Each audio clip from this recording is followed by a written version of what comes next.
ningafisa uba njengawe. Yebo. Yazi, yabona Bob, ungisizile shem. Na kumele usitholele. Hayi, angeke ngikholwe mina.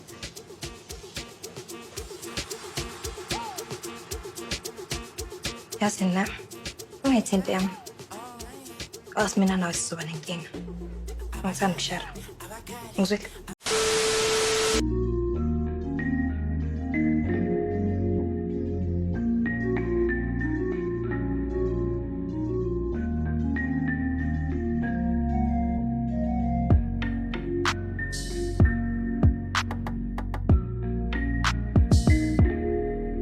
Hello everyone, welcome back to ASR, African Stories Realized.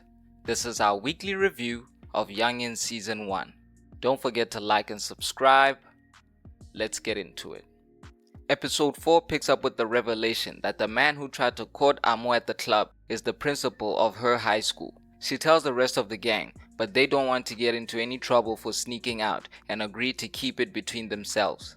Kaya's academic performance continued to decline, with him being given detention and sent to the principal's office, where the principal advised him to take his studies seriously, even suggesting that Kaya might have to take a break from soccer. After detention, Butle was angry with Kaya and lectured him for getting detention in the first week of school, but Kaya was too busy locking eyes with Amo to care.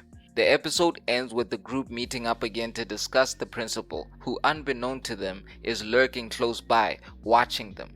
Episode 5 picks up with the students of Olifantsfontein preparing for the first game of the year against their local rivals. However, the team plays poorly with Kaya missing a penalty. An embarrassed Butle confronted Kaya about his performance, with the couple getting into an argument and not parting on good terms. Sefako broke up with Tumelo for being too extra, so all the students returned to their dorms in low spirits. Whilst in their dorms, the teens were ambushed with a random search. The episode ends with all the teens' rooms being searched by the teachers and matron respectively. Episode 6 picks up with Mahlatse, who is selling weed on campus, narrowly surviving the random search. Meanwhile, in the girls' dorm, the matron confiscated Butle's sex toy, but the gang becomes paranoid and came to the realization that the principal must be targeting their group with the help of a spy. A paranoid Mahlatse was forced to hide his stock, so he buried it on the school grounds with Tumelo's help. The following day, Mahlatse finally tried to ask out Amo, but he only succeeded in digging himself deeper into the friend zone. The principal then summoned Amo and Butle to his office, where he gave Butle a warning for the sex toy. He then reminded Amo that she has a lot to lose, unlike the other girls at the school who are privileged. The episode ended with a revelation as Amo left the principal's office. The promiscuous Palesa went in after Amo, who stuck around to eavesdrop and confirmed that the principal is messing around with some of the students. These 3 episodes didn't have the attention to detail the first 3 had, which made it harder to review.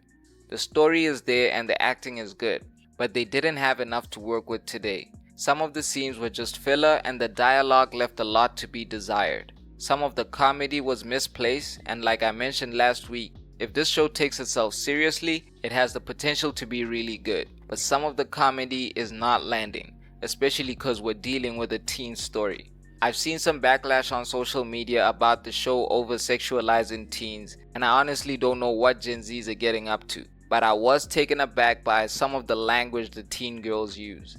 Not necessarily what they're saying, but how they're saying it. They're a bit too confident when talking about matters of sex, so maybe there is a bit of sensationalism there.